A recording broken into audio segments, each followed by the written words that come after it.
Welcome to a special episode of Easy Expert Challenges.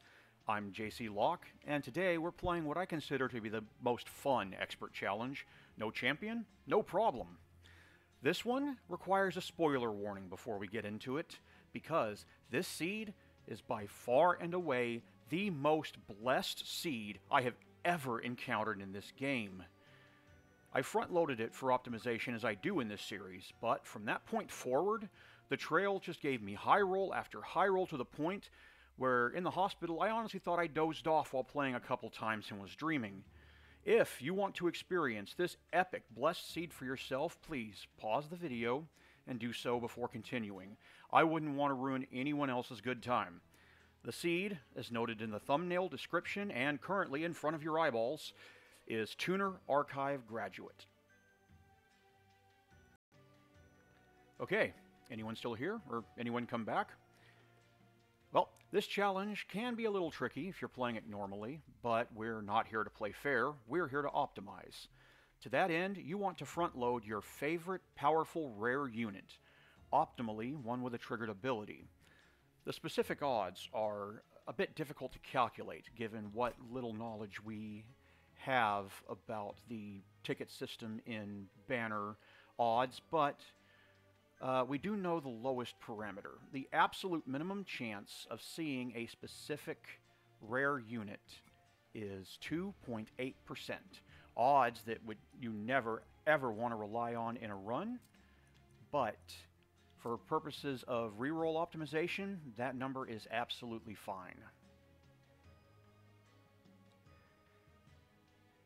Every faction has a busted rare banner unit that you'd love to have from the very beginning. Apex Imp, Steel Singer, and note how so far all of them have triggered abilities. Eel Gorgon, Morsel Maid, Overgorger, Bounty Stalker, Legion of Wax, and Glareminder. All immediately come to mind for me. It's this special quality that makes this expert challenge such an excellent method of filling out your Divinity victory combinations if you're a scrub like me trying to acquire card frames he probably doesn't actually deserve. At least several months ago when I took on this challenge. Personally, I chose Apex Imp, simply because I love the little guy. He reminds me a lot of a particular beloved character I played way back in 2nd edition Dungeons & Dragons, Dark Sun Halfling Gladiator, who saw himself as something of a military squad leader.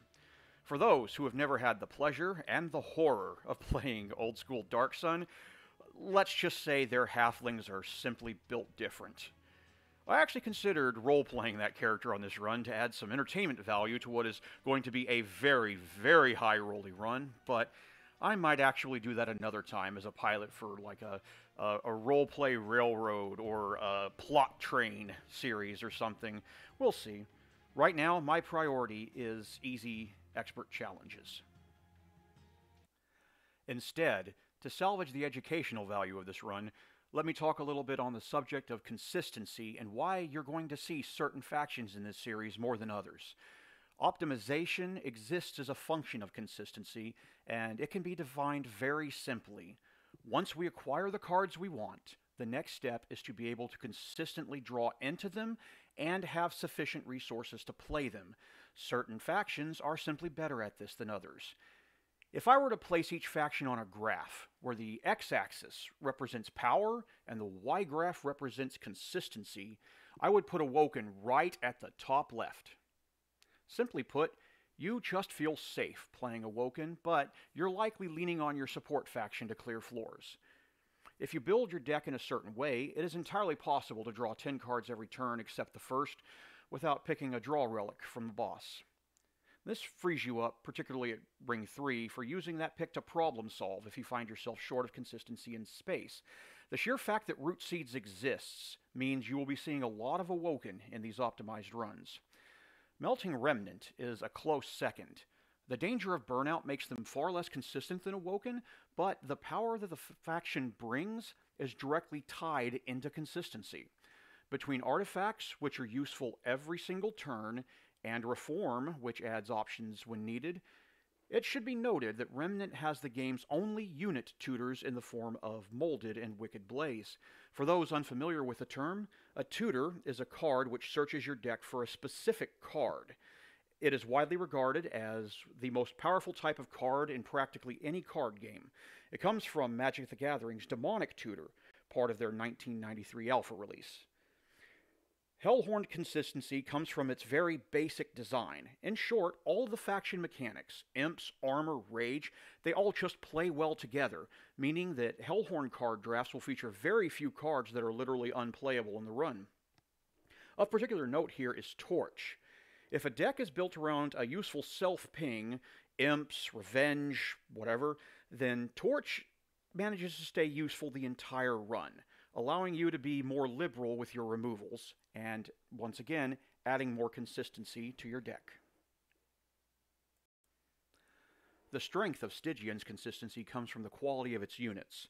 Few Stygian units have absolutely no place in a run, meaning that a Stygian banner is almost always a welcome sight, and none of them exceed 2 pips of space, meaning that barring something really interesting, you should never have to pick space from a boss relic. The Incant plan and Offering Token in particular allows for further card draw. Unfortunately, when it comes to spell cards, Stygian trades away most of its consistency for power. Random discard and full hand discard mechanics, damage spells in conflict with incant spells, and frostbite in conflict with spell damage means an above average number of low rolls from Stygian draft packs. Umbra is in a very weird place in this regard. As surprising as it may be to hear, in the early game, Plink is actually more consistent than Shadesplitter. The reason for this is because Plink does exactly what it says on the first half of its card. It does 1 damage to 2 random units. This makes it useful for survival in rings 1 and 2, and potentially beyond if resources are invested. Shadesplitter, however, gives you a random uncommon or common morsel, meaning you just play it and drop whatever shows up. After ring 3, however, Plink falls off a huge cliff and becomes practically useless, requiring the investment of resources or removals. Throughout the run, Umbra's biggest strength and consistency comes from its ability to manipulate space. In short, an intrinsic space prism means never having to pick space at the boss, and that's certainly not their only option. So, summary of Umbra: very consistent early game, not consistent late game. So remember how in the beginning I made that power and consistency graph and put Awoken in the top left? Well, Wormkin is the bottom right. High power, low consistency.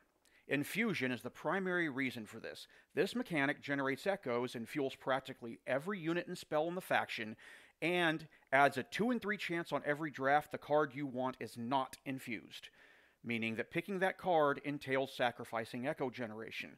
This is important because of the next disadvantage, Extract.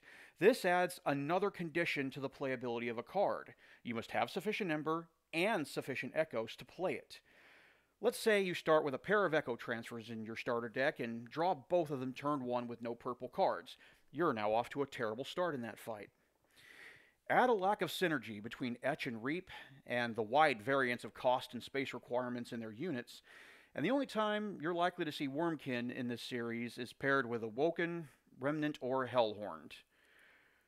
Alright, that's enough education. Let's go high roll our brains out. As always, the traditional disclaimers for this series. 1. The shower stool I had to purchase cost more than the sum of my recording equipment, so don't expect professional audio quality. 2. I play on Switch, so don't be surprised when the Y and A buttons get mixed up and I have to restart. 3. Finally, thank you for joining me on my journey to physical recovery, but please keep in mind, my voice is one of the organs that hasn't returned to 100% function at this time. It sounds pretty good right now, but I'm still rebuilding stamina, and that may change over the course of the run. Starting off here, you may be surprised to see Wormkin primary here, given the absolute scourging I just gave it in regards to its consistency. Note here that it is, in fact, paired with Hellhorn. I chose Wormkin and Hellhorn because I'm going Apex Imp and both have armor options. And the nature of this particular challenge minimizes the effect of Wormkin's consistency issues due to the lack of champion forcing Wormkin mechanics. But why Wormkin primary? Well, on this challenge, the secondary banner shows up on top in Ring 1, and saving 2 button presses every reroll dramatically reduces overall reroll time, so it was simply a quality of life decision. On that note, don't spend much time rerolling on the front screen. If your starters are absolute trash and you know it, by all means reroll. But for the sake of your sanity, don't go looking for a specific card here. The rare unit is the most important piece in this run. I lucked into a Fortify here, not that I'm going to end up needing it in the end, but here we go. Very quick map analysis before we begin.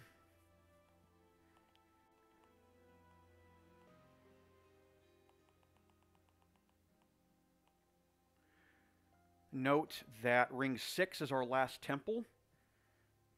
That is our last chance for infusion, at which point we will have to have a minimum of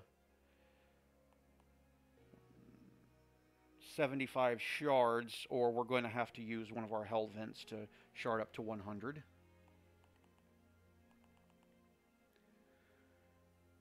Seraph the Chaste is going to be a concern for us because Apex Imp scales from Rage.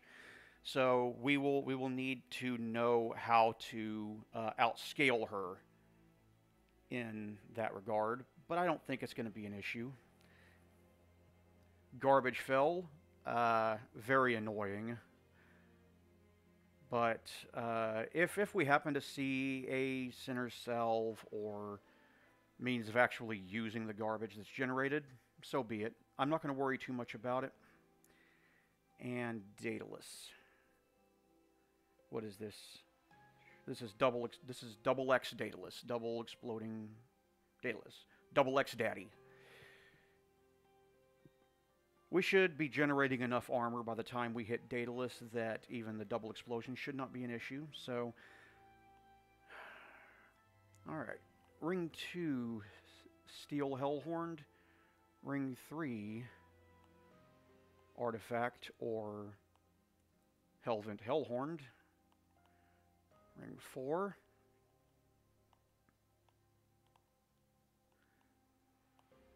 Steel across and Vortex. We have a good early amount of steel.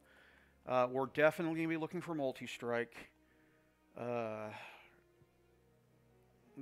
Unfortunately, as nice as Quick is, Endless might also be a possibility. We duplicate our Apex Imp and play multiple floors, but obviously multi-strike is what we're looking for here, and we'll have ample chances to find it. So Ring 5, well, that's looking familiar. Yeah, removals and steel again. So if there's one thing I'm learned, we're not going to be visiting many magic shops. Yeah, the first time we're probably going to see a magic shop is 6.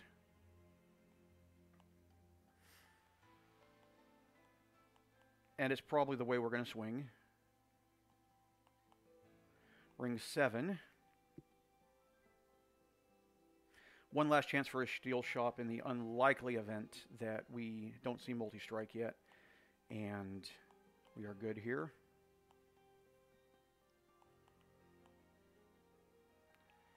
And then Ring 8 is fairly flexible. So this is a good map for us. This is a really good map. Okay, let's start the high-rolling bonanza.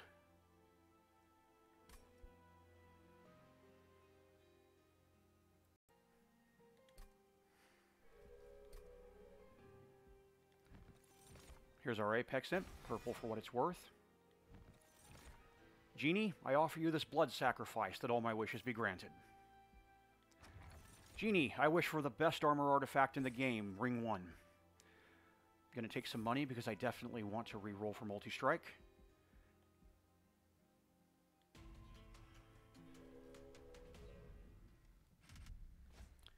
Armor 10, we're going to take some pyre damage here, definitely, but I want the unit draft, so let's get to it.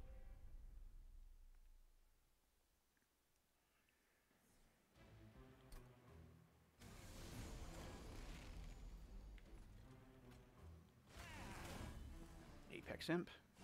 Meat wall.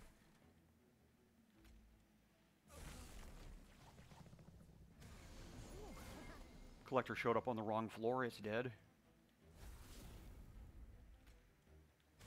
More armor.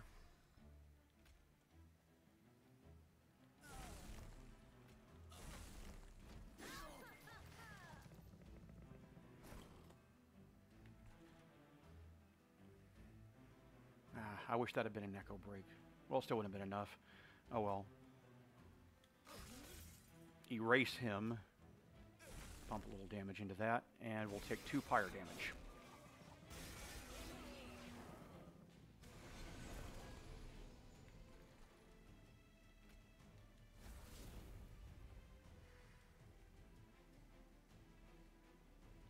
Let's do some quick math. 2 plus 5, 12. Yeah, we're good. We eliminate the first one, kill the second one, take 3 pyre damage.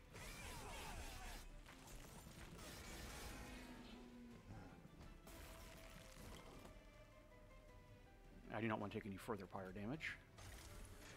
Armor up. Just pump some echo breaks into the front unit. Meat wall. Scourge. Echo break. And it's no thing. 5 pyre damage for unit draft here. Definitely a good trade. Alright, Genie, let's get to it. I wish for a purple Echo transfer. I wish for a purple Inferno. And I wish for a Steelworker infusion for my Apex Imp.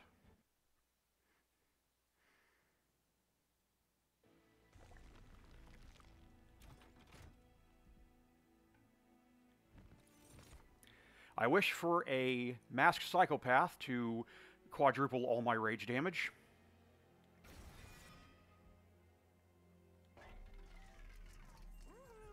I wish for Multi-Strike.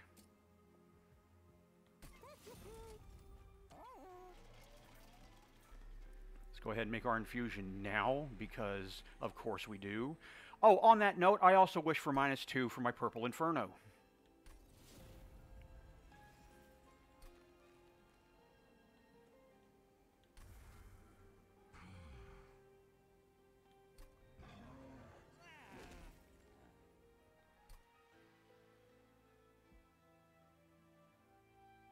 We are at 50 shards, ring 2.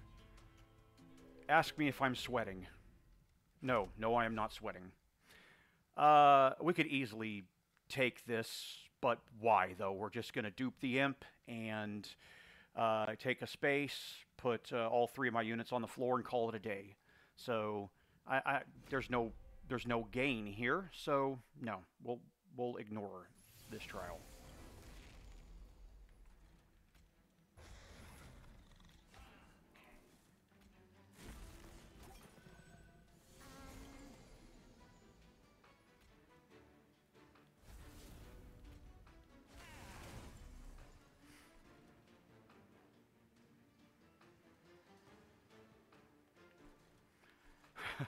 Am I so greedy as to Inferno for the Collector? What do you think?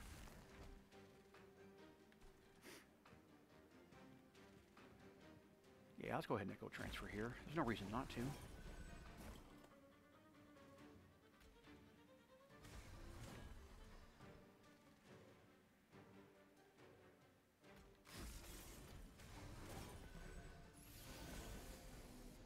So what are we up to now? 330x2 with 63 armor. Sure, why not?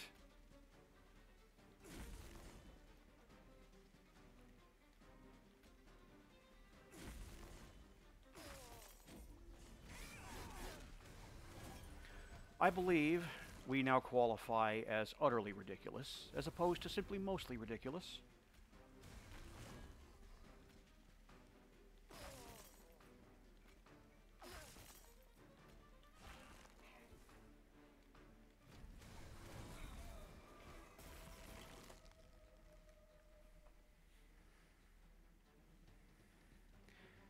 I mean, I could play spells, but why though?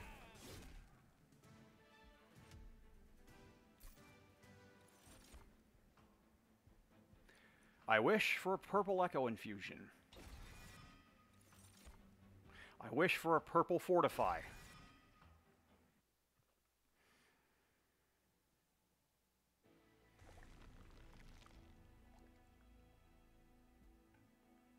Yeah, here's where we dupe our imp. I wish for yet another Steelworker to put on my last uninfused unit. It will have to wait, however.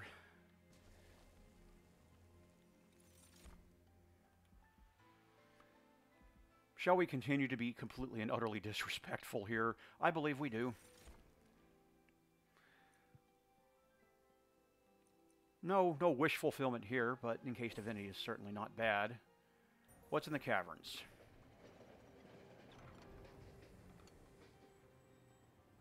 Ladies and gentlemen, Ring 3 Dante. And we are so ridiculous at this point, we simply have no room for him.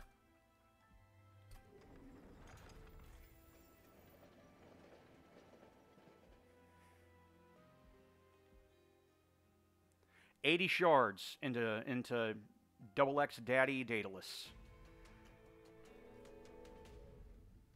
Have I been too disrespectful here? Let's find out.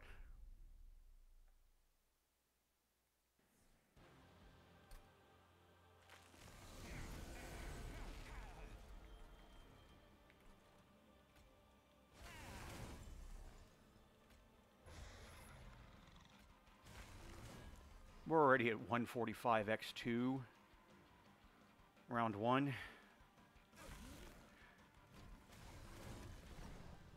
I think the more important measure will be our armor generation. For now, we're going to set up on 2nd floor here.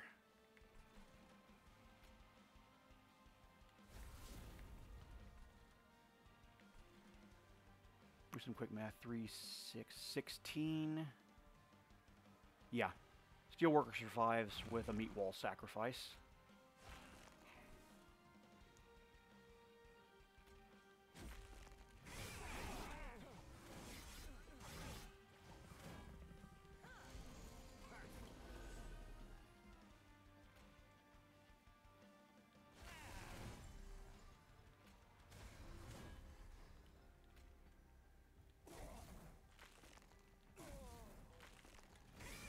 Oh, yeah. We have been very disrespectful, but in the end, it's not going to matter.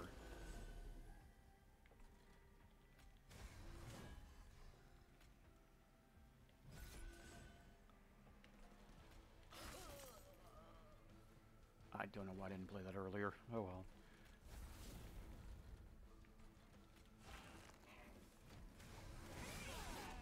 That poor train steward is so outclassed in this deck.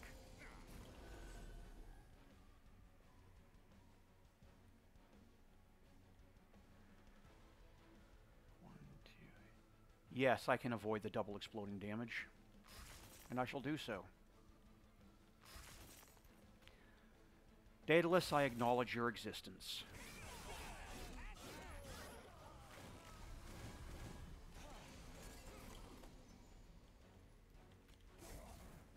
You, on the other hand, Spike Tank, I do not. He is already down to 43 health. Oh, man. Engineering just does not pay, does it? Not in hell. All the good engineers went to heaven, I reckon. At this point, Echoes of the Past, super good, but why, though? At this point, we're dropping units in like Starship Troopers and just letting them fill the train with bullets.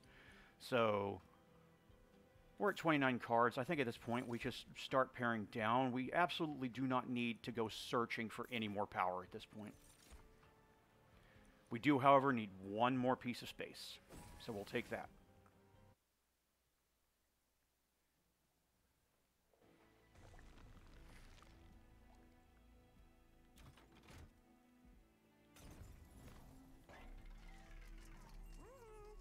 Oh, by the way, I wish for multi-strike.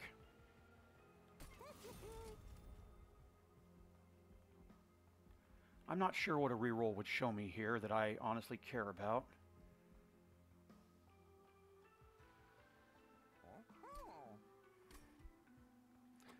I mean, I could definitely put some health into my deranged brute to enhance his survivability.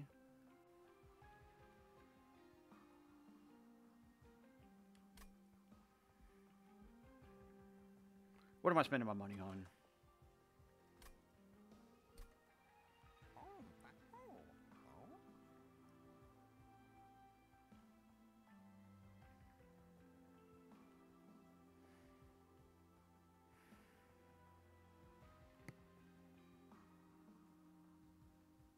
Nah, I can wait. I'll save my money. I mean, there's money right here. I'll consider going to 150 shards, not higher.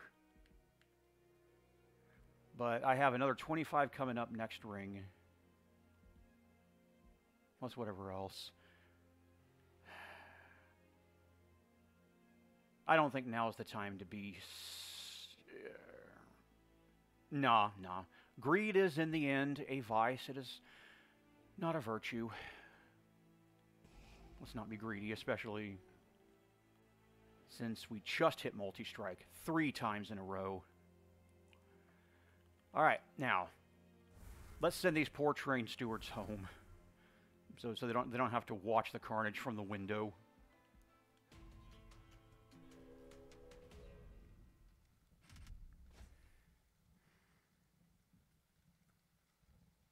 I honestly can't think of an artifact I want here, and I honestly can't think of any single-digit number of spikes that concerns me. So, we'll just take it. You never know.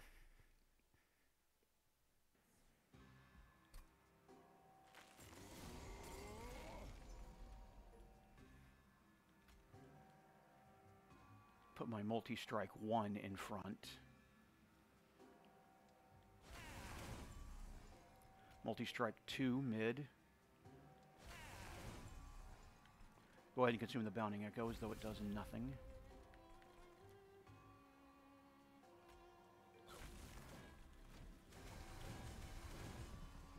And alright, turn 1. Our floor is 4 hits total of 116 damage. No, I'm sorry, 5 hits total of 116 damage.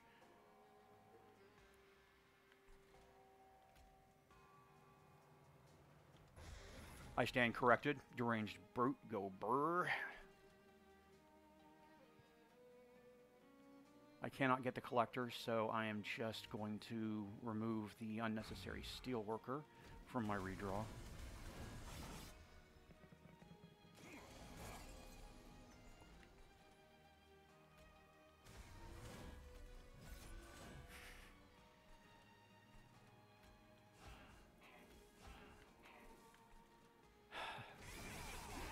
Yep. This is crazy, this is crazy, this is crazy.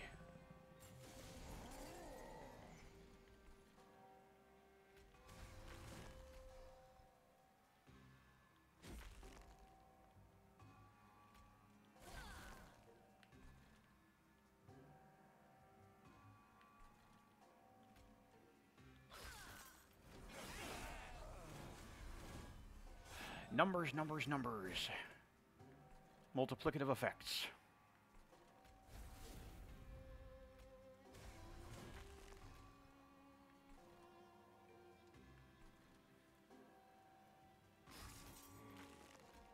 Building my echoes for no particular reason at all. And we are already into the quad damage multi-striking numbers.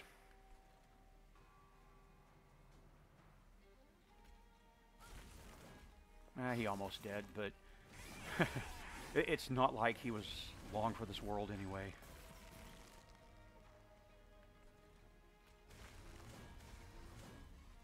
Not sure why I'm continuing to play all these cards at this point, but it feels right to do so. You like to multi-strike, party boy? How about this? Well, lightstone casing is probably not going to come into use, but you never know. It's worth 25 to me. Nothing here. Battering ram. I didn't even wish for battering ram, and I got it anyway. Yeah, but why though? We skip. I mean, would I like to see if I can get a 1,000,000 damage battering ram? Absolutely. But why though? I mean, 1,000 damage on a unit versus 1,000,000 damage on a unit is as dead as you get.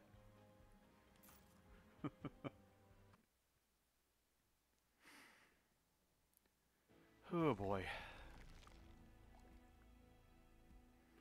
Gonna go for some more removals.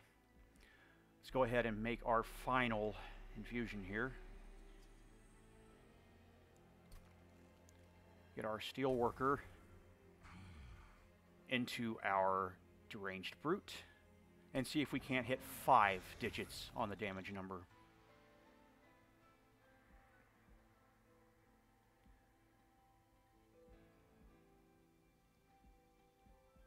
I barely even know what spells in my deck at this point, so there's no point in investing in them. Alright, let's hit the Merchant of Steel again. I wish for a 4th multi-strike.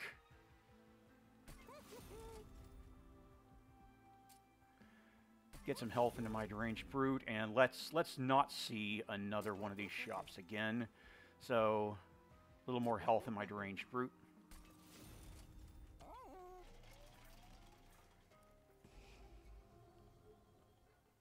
Train stewards, I am so sorry you had to see everything you have witnessed. What's in the caverns?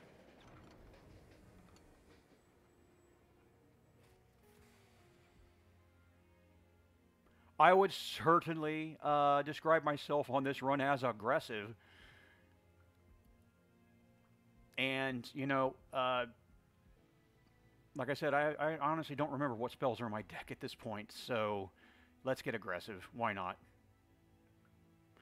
It's not like anything is ever going to reach the pyre, but you never know. Stranger things have happened.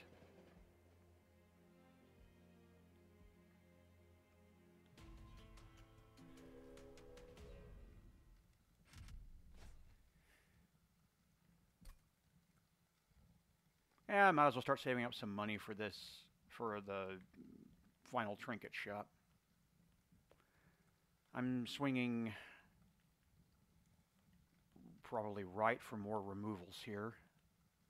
That seems more valuable to me than any artifact I can conjure up at this point. I'm not having issues with Ember. I'm not having any issues with draw, really, because I'm not looking for any spells to draw into. So, yeah, armor 15 does not make my eyes well up in any way.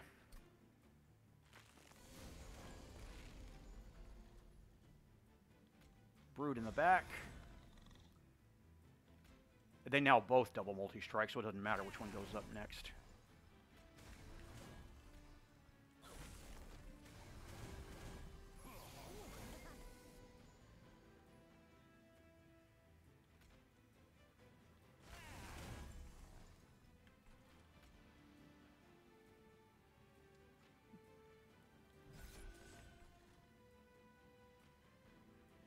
Nah, we're not going to get the collector.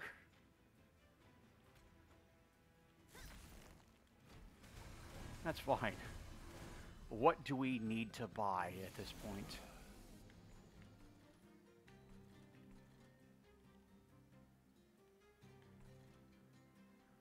Okay, let's get rid of the sweeper down here.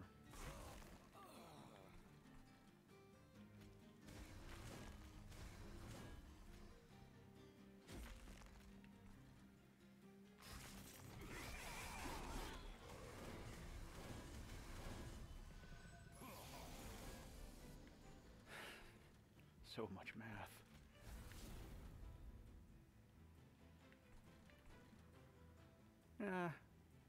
There may be value in building up echoes on bottom here.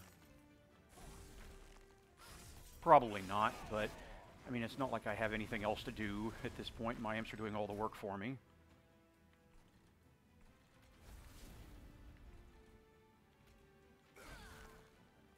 And they have nothing but time.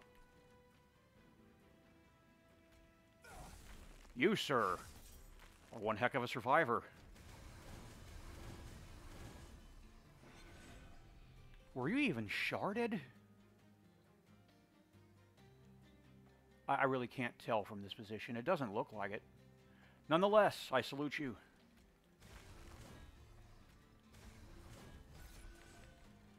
Kapow!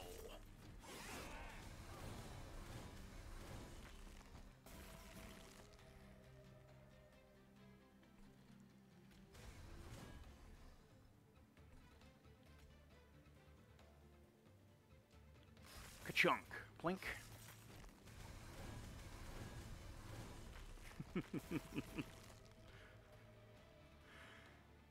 This right here is a just being an accountant for a second right here is the perfect visualization of the power of compound interest. I'll play out the spells because I have them. Why not? I could use the finger exercise.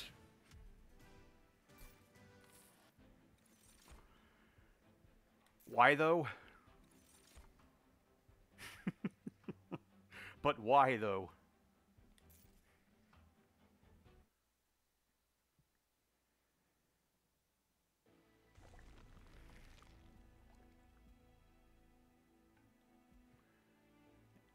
Swinging right as planned. Out of curiosity, what is in the magic shop? I wish for permafrost for my Inferno.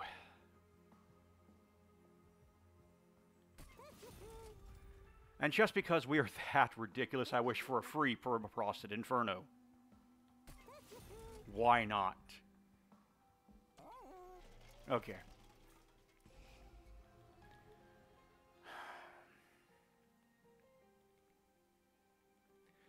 What contributes? Nothing.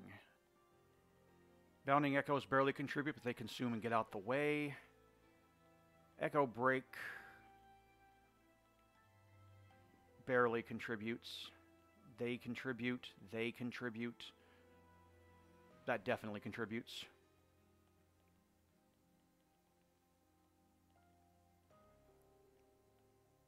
Power of Knowledge is good for a little bit of front-loaded damage.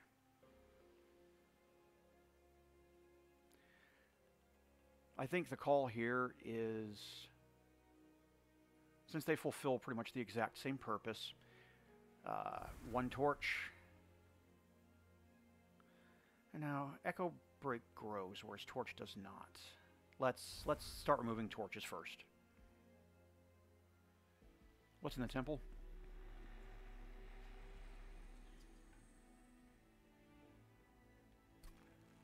I think a purge torch is definitely worth the shards here.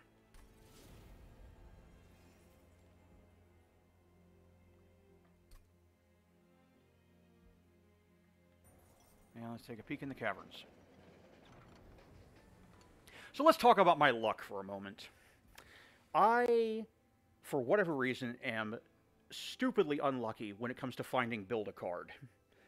To the extent that I have seen more bone dogs than I have build a cards. Note how Bone Dog's favor here is Divinity stamped.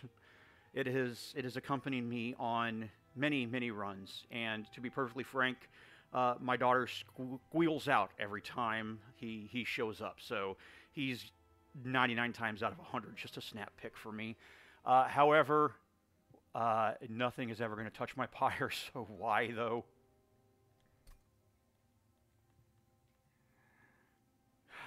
Bone Dog, here's a torch. May it keep you warm and may your dreams come true.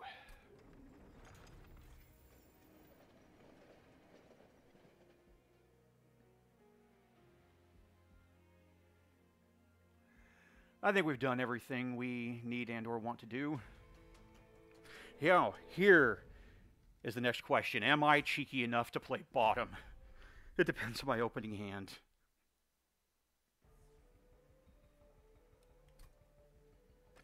I mean, it's not like I'm spending my ember on spells, so the scourges don't really concern me.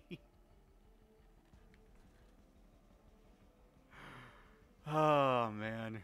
No, now is the absolute worst time to throw what is practically an unlosable run. So we will spend the ember that we pretty much never spend on spells, and we will invest that into getting rid of scourges. Apex Imp. Weight of Contrition. I'll give you a little bit of a damage catch-up. I'm going to be honest with you, Phil. I don't think you survive to Relentless here. Oh my god, I'm going to take some fire damage. Well, here is a free Permafrosted Inferno just out of spite.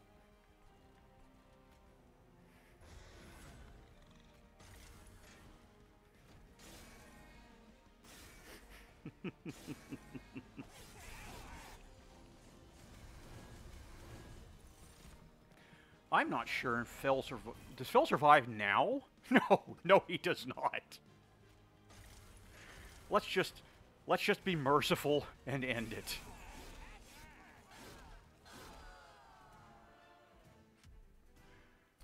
Well, at least it was quick. We most certainly could. Purple Symphony, doubling all my buffs, which is all my rage, and all my armor, which will give me even more oh, God. No, I have to. It exists. I have to. Let's draw some cards here. Just when you think the run can't get any more ridiculous, it do. I like the money here.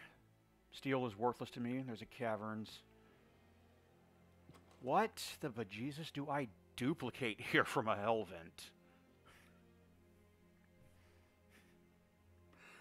I can think of two options.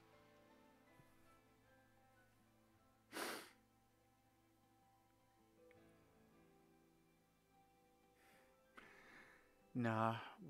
With eliminating the torches, I'm not sure I generate enough echoes to consistently play Symphony of the Soul.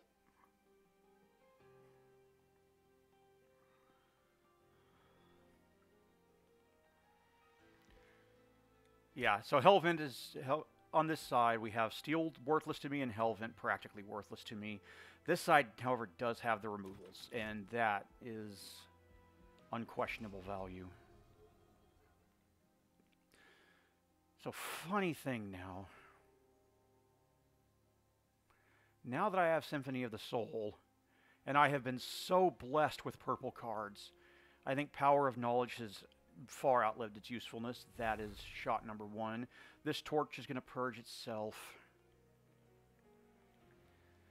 And we are way past the point where Armor 9 means anything, so we'll get rid of a Fortify.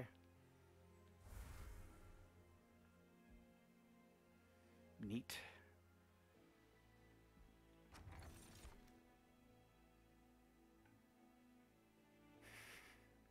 This is almost an insult at this point, but base charge, absolutely nothing wrong with that. That gives me 3 echoes top floor.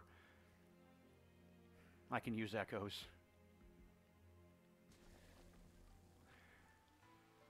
So now the million-dollar question, do I dupe this Inferno here, or do I simply pass the Hellvent aside?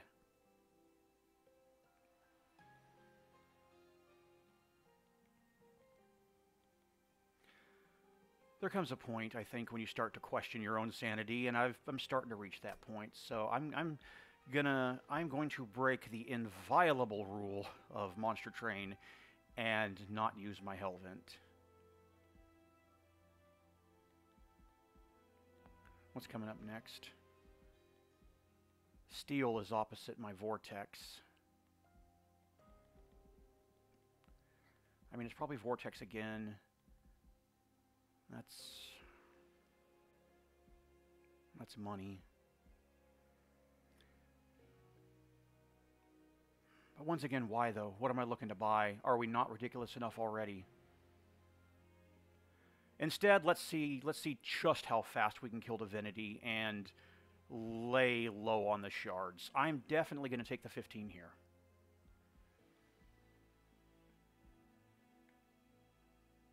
I'm not even going to reach 150. That's fine. Yeah, I think at this point we see just how long Divinity lasts against our Apex Imp machine gunners. Besides, here's $400 free dollars. Make sure I'm not missing anything here. No. I have lost unlosable runs before simply by being scrubby, so I understand my nature. I must play into it.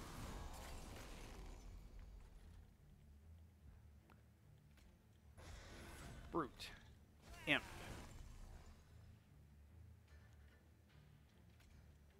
Transfer.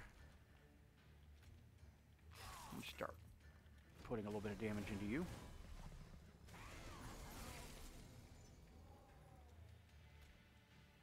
Imp. I don't think we need one more round of scaling. Who do I not like here? I don't like the Wilt Wings. I have a personal hatred of Wilt Wings, so you can frick off and die.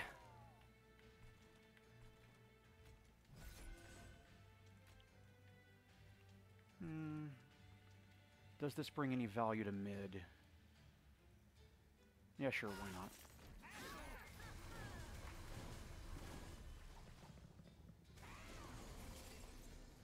Here we go. All right, let's see what happens. Survey says...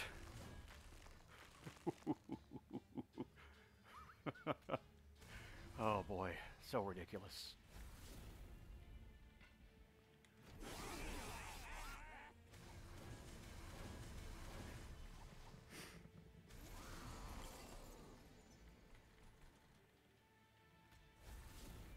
Now we're finally going to purge this torch.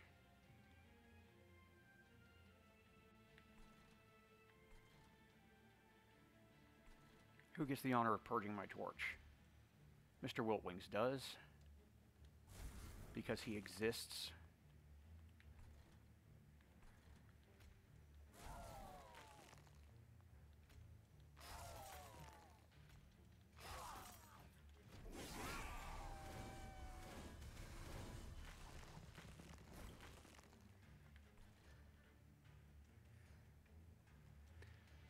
Huh. So that's funny. I don't have enough echoes. You remember what I said about power and consistency? I cannot play that card. But that is absolutely fine.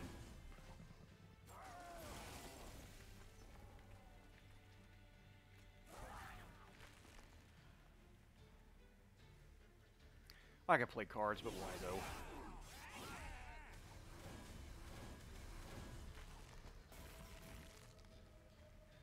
Oh, that's why. Oops.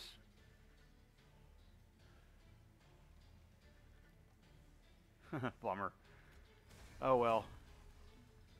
I mean, it's not like I need Symphony of the Soul again. It's here because it's funny.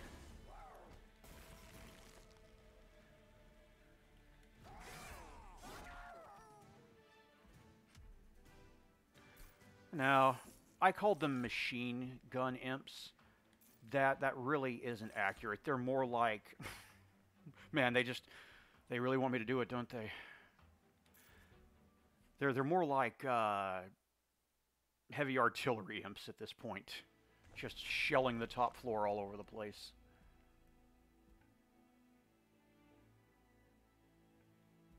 Yeah, play here is more removals. I don't know why I'm even looking in the steel shop. It's not like I have any units. But I guess I can buy even more purges if I want. Alright, let's get rid of the non-purple fortify.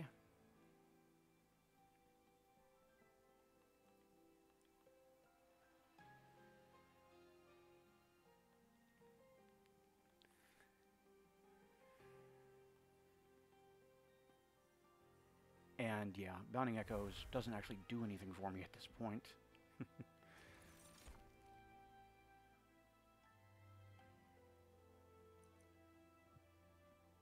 But why, though? Insult to injury?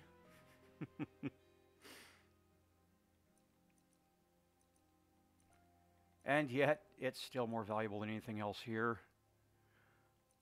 Oh, why not? Let's add a flashbang to our high ordnance.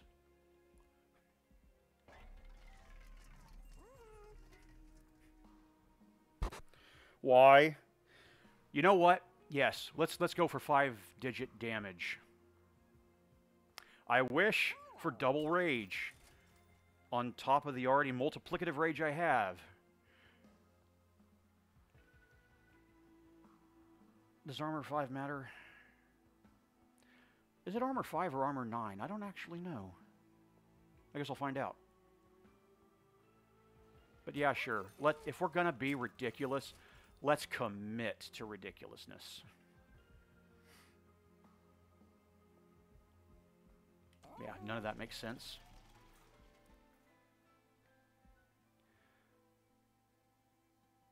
So, I mean, technically there's a reason for us to save our money, but why, though? I think... Yeah, let's buy a couple last purges. Let's get rid of this last Bounding Echoes.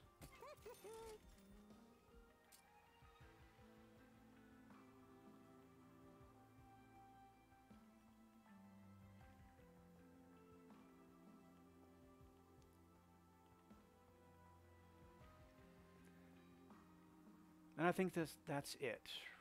We have a 16-card deck. We draw through it fairly quickly.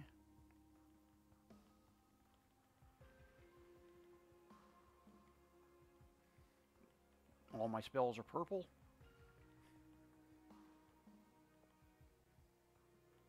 We will literally be drawing this every other turn. Nah, we don't need any more purges. I have 3 extract cards, so I should be generating echoes. Okay. We were a little worried in the beginning about Seraph the Chaste and if we could outrage him. That has come to an end.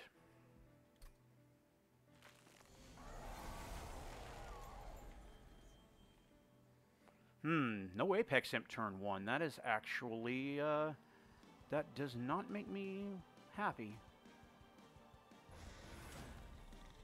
But it'll be fine. Get you some health just in case. Wreck you in the face.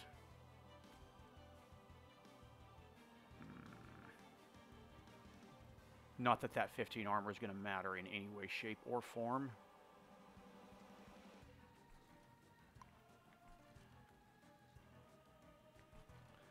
I could use it to build echoes, or I'll just pump it into Seraph. I do not want to echo transfer here, I do not believe, because the return on my value for consuming an echo is just not worth it here. Yep, looks like we're going to slow roll the units this time.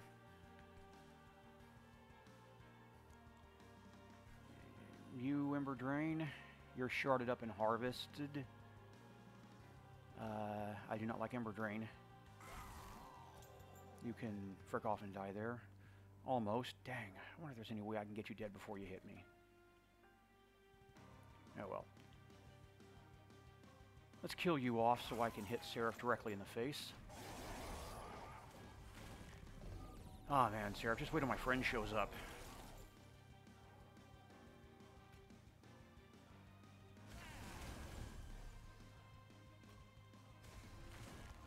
I redrew into Inferno. Let me make sure there's nothing down here I want to... No, there's nothing down here I want to kill. I do not want to get Ember Drained, though. I have religious objections to being Ember Drained.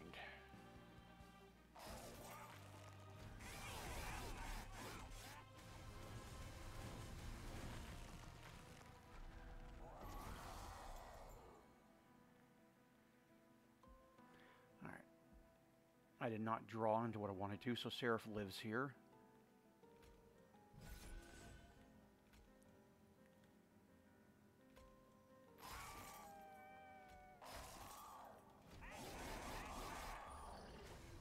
If he shows back up top, though, I think that's the end of him. Never been clear on that. I've never been clear on Seraph's preferred pronouns. Which imp do I want to symphony now, is the question.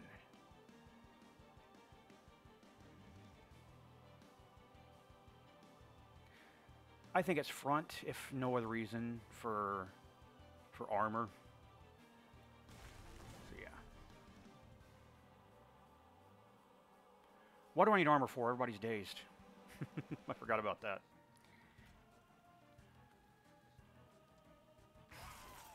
All right, let's do it.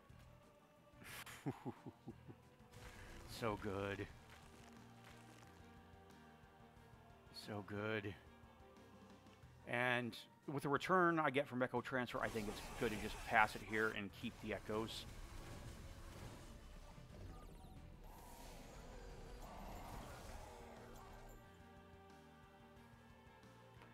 All right, let's see if we can make Seraph dead here. Probably not with what I'm looking at. Nah. Unfortunately, no.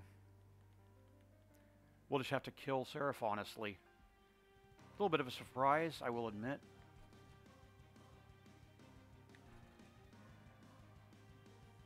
You again, huh?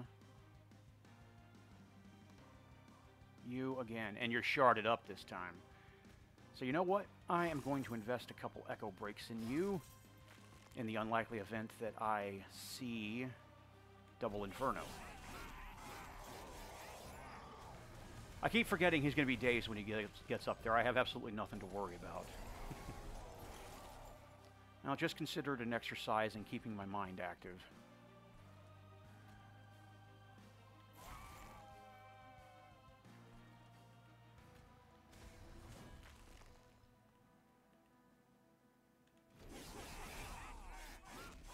Yeah, I honestly think any other Seraph here would have been dead by now, but it happens to be Chased Seraph. Alright, let's build up my echoes here.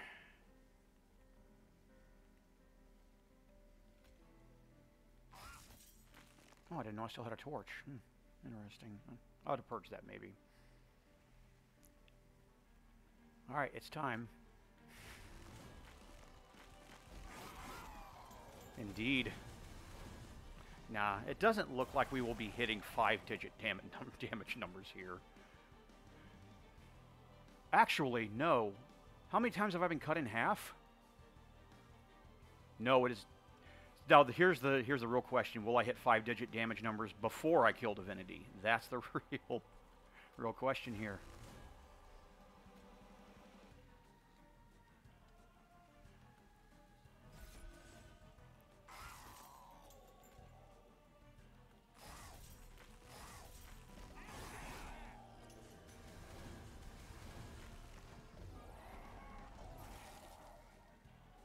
Hey, kids, you want to throw?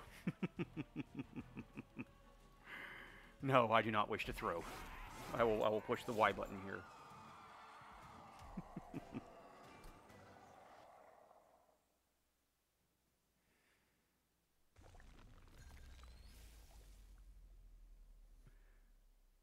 Well, we've frigged around long enough. Now, let's find out.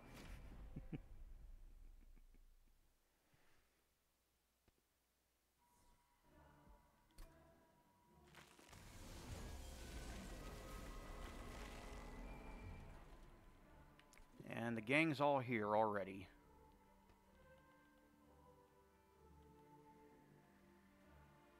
Yep. We have plenty of armor to start with. We are good to go. Divinity will never be able to outpace our armor. Drop. Drop.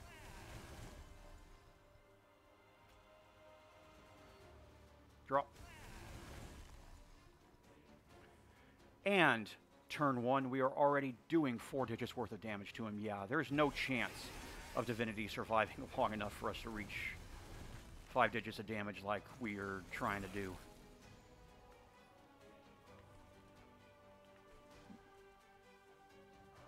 Am I missing something? Where's the damage shield wave? Did something happen? Oh, I guess that's not a guarantee. It just seems one.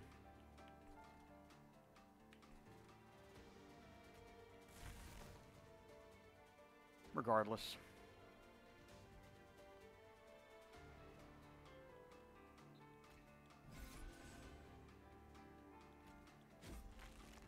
Those are my echoes.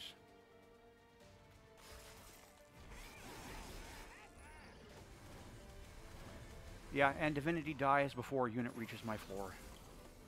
Well, for purposes of science, though, let us find out how dead exactly.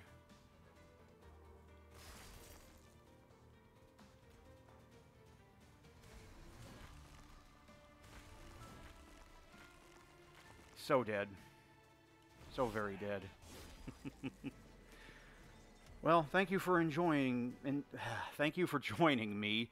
I hope you enjoyed the crazy content that just occurred, and we'll see you next time on Easy Expert Challenges.